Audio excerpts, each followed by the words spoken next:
आपल्या चॅनलवरती मनापासून स्वागत आहे. तर बघा, आता उद्या आहे खंडे महानवमी आणि नवरात्रीतला अत्यंत महत्त्वाचा दिवस आहे. आज अष्टमीचा दिवस होता, दुर्गाष्टमीचा दिवस आणि आजचा दिवस देखील महत्त्वाचा होता. बघा, दुर्गाष्टमी आणि उद्या खंडे महानवमी, तर या 2 दिवशी आपल्याला असं हवन करायचं असतं.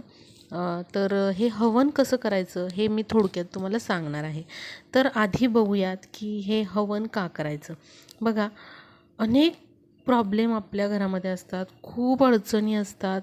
बऱ्याच मला कमेंट येतात की ताई, घरामध्ये काहीच नीट होत नाही आहे, काहीतरी विचित्र शक्तीचा वावर घरामध्ये आहे असं आम्हाला जाणवत आहे.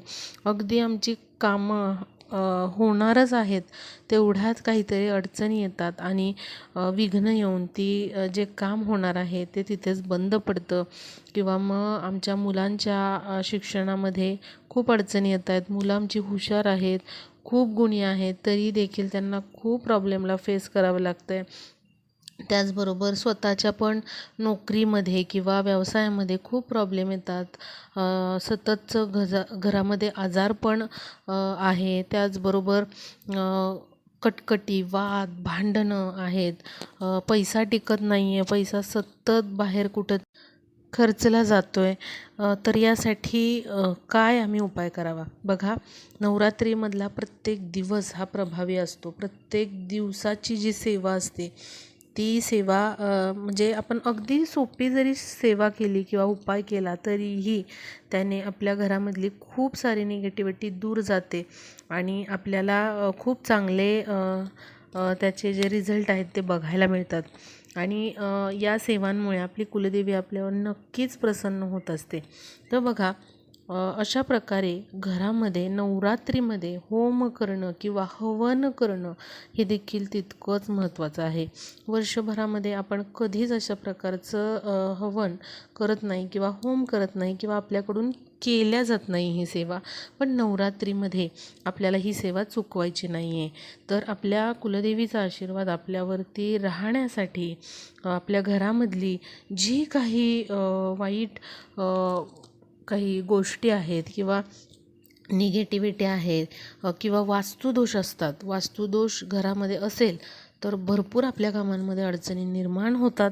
तर हे वास्तुदोष, पितृदोष घालवण्यासाठी, नजरदोष घालवण्यासाठी हा होम आपल्याला नवरात्रीमध्ये करायचा आहे.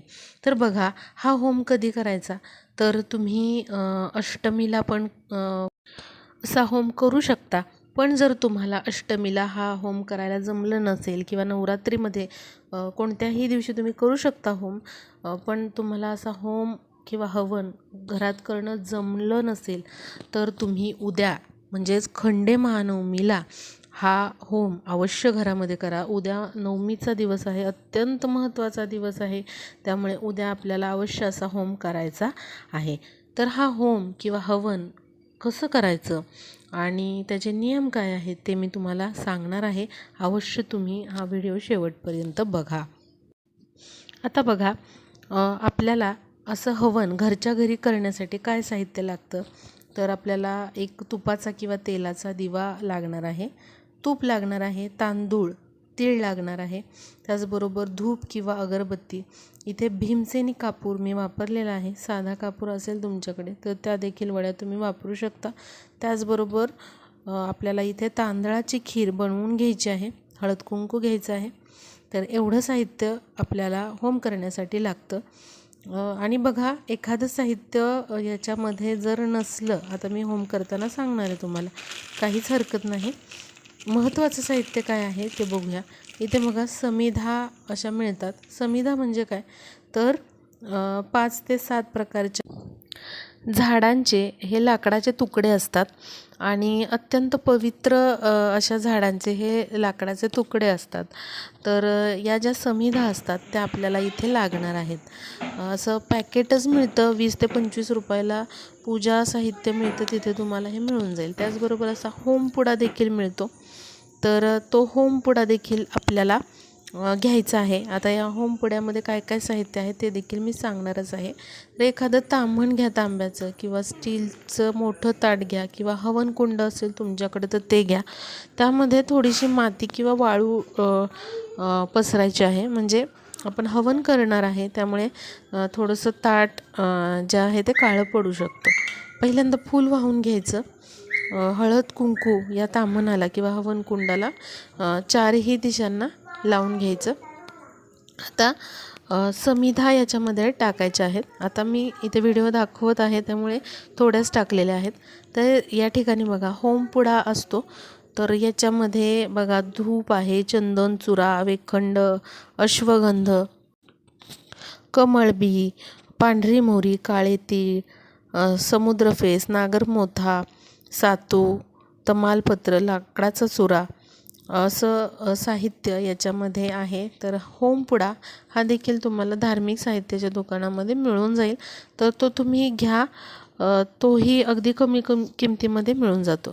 तर आता बघा, तर आता एखादं ताम्हण घ्या तांब्याचं, किंवा मग स्टीलचं ताट घ्या, किंवा हवनकुंड घ्या. त्यावरती माती तुम्हाला टाकायची आहे.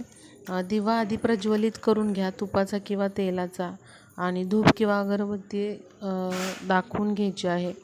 आता माती टाकल्यामुळे हे भांडं खूप असं जळत नाही किंवा काळं पडत नाही. तर आता बघा, इथे समिधा आपण टाकून घेऊया. आता इथे मी व्हिडिओ करण्यासाठी दाखवते, त्यामुळे मी 2च घेतलेल्या आहेत समिधा. तुम्ही जास्त घेऊ शकता, 4-5. त्यावरती कापूर आपल्याला ठेवायचा आहे. भीमसेन कापूर ठेवलेला आहे, साधा कापूर तुम्ही ठेवू शकता. आणि होमपुड्यातलं जे काही चुरा आहे तो अशा प्रकारे आपल्याला पसरवायचा आहे. आणि अशा पद्धतीने जो कापूर आहे तो आपल्याला प्रज्वलित करायचा आहे किंवा पेटवायचा आहे. आता बघा, हे प्रज्वलित केल्यानंतर आपल्याला काय करायचं आहे, पहिल्यांदा 11 वेळा ओम गंग गणपतये नमः, ओम गंग गणपतये नमः अशा पद्धतीने 11 वेळा जप करायचा आहे गणपती बाप्पांचा. आणि त्यामध्ये साजूक तूप 11 वेळा सोडायचं आहे. ओम गंग गणपतये नमः म्हटलं की याच्यामध्ये आपल्याला तूप सोडायचं आहे. अशा पद्धतीने 11 वेळा आपल्याला काय करायचं आहे, आवाहन करायचं आहे गणपती बाप्पांना. त्यानंतर अग्नी देवतेचा पण जप करायचा आहे. ओम अग्निदेवताय नमः, ओम अग्निदेवताय नमः अशा पद्धतीने म्हणायचं आहे. आणि तुम्हाला तूप सोडायचं आहे 11 वेळा. म्हणजे ओम अग्निदेवताय नमः म्हटलं की तूप सोडायचं, आणि 11 वेळा तुम्हाला अशा पद्धतीने हे तूप सोडून जप करायचा आहे. आता बघूया की पुढची सेवा काय करायची तूप सोडून झाल्यानंतर. आता बघा, याच्यामध्ये तीळ आणि तांदूळ आपल्याला इथे अर्पण करायचे आहेत या होमामध्ये. तर तीळ आणि तांदूळ आपण एकत्र करणार आहोत. आणि बघा, समजा आता समजा तुम्ही उद्या दुर्गा सप्तशतीचा पाठ करणार असाल, तर प्रत्येक ओवी जी आहे दुर्गा सप्तशतीमधली ती झाल्यानंतर तुम्ही काय करायचं आहे, तर तीळ आणि तांदूळ घ्यायचं आहे. या म्हणजे 3 बोटांमध्ये, किंवा मग 5 बोटांनी तुम्ही अशा प्रकारे हे वाहू शकता. बघा, ही जी 3 बोटं आहे त्या 3 बोटांमध्ये तुम्हाला तीळ आणि तांदूळ घ्यायचे आहेत. आणि समजा तुम्ही दुर्गा सप्तशतीचा पाठ करणार असाल तर प्रत्येक ओवी झाल्यानंतर तुम्हाला काय म्हणायचं आहे, असं स्वाहा म्हणायचं आहे. किंवा मग तुम्ही श्रीसूक्त म्हणताना देखील अशा पद्धतीने हवन करू शकता. म्हणजे श्रीसूक्त म्हणताना प्रत्येक ओवीनंतर तुम्ही स्वाहाकार करू शकता. पण आता या व्हिडिओमध्ये मी तुम्हाला नवार्णव मंत्रासाठीचा स्वाहाकार कसा करायचा किंवा सेवा कशी करायची होमाची ते सांगणार आहे. तर बघा, ओम ऐं ह्रीं क्लीं चामुंडाय विचे स्वाहा, तुम्ही 5 बोटांमध्ये पण घेऊ शकता किंवा मगाशी दाखवल्याप्रमाणे 3 बोटांमध्ये घेऊन तीळ तांदूळ अशा पद्धतीने स्वाहा म्हणायचे. लक्षात घ्या, ओम ऐं ह्रीं क्लीं चामुंडाय विचे म्हणत असताना तीळ तांदूळ अर्पण करू नका, तर स्वाहा म्हणत असतानाच तुम्हाला तीळ आणि तांदूळ त्या अग्नीमध्ये अर्पण करायचे आहेत. तर असा तुम्हाला नवार्णव मंत्राचा जप 108 वेळा करायचा आहे. यासाठी तुम्ही एका हातामध्ये म्हणजे डाव्या हातामध्ये जपमाळ घेऊन बसू शकता किंवा घरातल्या कोणाला तरी तुम्ही जपमाळ घेऊन ते सांगू शकता. पण तुम्हाला 108 वेळा असा जप करायचा आहे. जास्त झाला तरी चालेल, पण कमी नको व्हायला. आता त्यानंतर इथे आपल्याला तांदळाची खीर नैवेद्य म्हणून बनवायची आहे आणि आपल्याला खिरीची आहुती द्यायची आहे. 9 मंत्रानेच आपल्याला ही आहुती द्यायची आहे आणि आपल्याला इथे ओम ऐं ह्रीं क्लीं चामुंडाय विचे स्वाहा अशा पद्धतीने काय करायचं आहे, तर खिरीची आहुती द्यायची आहे. स्वाहा म्हणत असताना तुम्ही काय करायचं आहे, खीर तिथे अर्पण करायची आहे. तांदळाचीच खीर तुम्हाला बनवायची आहे. थोडीशीच तुम्ही नैवेद्यापुरती बनवली तरीही चालेल, पण अशा पद्धतीने सगळ्यात शेवटी आपल्याला हवनामध्ये खिरीची आहुती द्यायची आहे. आणि अशा पद्धतीने आपल्याला आपल्या घरामध्ये आपल्या कुलदेवीसाठी उद्या खंडे महानवमीला अशा पद्धतीने होम किंवा मग हवन असं करायचं आहे. बघा, तुम्ही याच्यामध्ये शेणी पण वापरू शकता, म्हणजे गोवऱ्या असतात त्या वापरू शकता, पण मला आत्ता मिळाल्या नाहीत म्हणून मी वापरलेल्या नाहीत. आणि जरी तुम्हाला नाही मिळालं याच्यातलं एखादं साहित्य, तरी देखील तुम्ही हे होम करू शकता. जर तुम्हाला उद्या नवमीला पण असा होम करणं जमलं नाही, तर तुम्ही कधी करू शकता, येणाऱ्या कोजागिरी पौर्णिमेला तुम्ही अवश्य असा होम घरच्या घरी करू शकता. बघा, यासाठी तुम्हाला गुरुजींची गरज लागत नाही किंवा मग तुम्ही हा स्वतः होम करू शकता. फक्त तुम्हाला एक काम करायचं आहे, हा होम केल्यानंतर याची जी दक्षिणा आहे ती तुम्हाला लक्ष्मीच्या मंदिरामध्ये जाऊन तिथल्या गुरुजींना यथाशक्ती दक्षिणा द्यायची आहे. तुम्ही 21 रुपये द्या, 51 रुपये द्या, 101 रुपये द्या, पण तुम्हाला अवश्य या होमाची दक्षिणा गुरुजींना द्यायची आहे. हा होम कुटुंबातील सर्व सदस्य मिळून देखील करू शकतात. स्त्री किंवा पुरुष करू शकतात, कोणीही करू शकतं. फक्त स्त्रिया जर करत असतील तर त्यांनी प्रॉपर साडी नेसून सर्व दागिने वगैरे घालून, हातामध्ये बांगड्या घालून करावे. आणि पुरुष करत असतील तर त्यांनी डोक्यावरती टोपी घ्यावी आणि नंतर अशा पद्धतीने हवन करावे. नक्की असा होम उद्या नवमीला तुम्ही करा. नवरात्रीमधली ही अत्यंत प्रभावी सेवा आहे, त्यामुळे ही चुकवू नका. एखादं कुठलं साहित्य नसेल तरीही चालेल.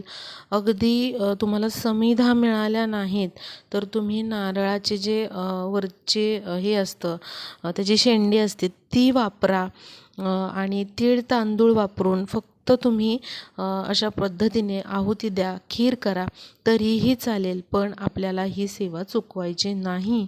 अवश्य तुम्ही उद्या नवमीला असा होम करा. तुमच्या जीवनातले अनेक संकटे दूर होतील, अडचणी घरातल्या दूर होतील. वास्तुदोष, नजर दोष हे देखील दूर होऊन आपल्या प्रगतीचे मार्ग खुले होतात आणि घरामध्ये आपल्या चैतन्य पसरते. त्यामुळे उद्या अवश्य नवमी तिथीला नवरात्रीमधली ही सेवा चुकवायची नाही आहे. असं हवन आपल्याला घरच्या घरी करायचं आहे.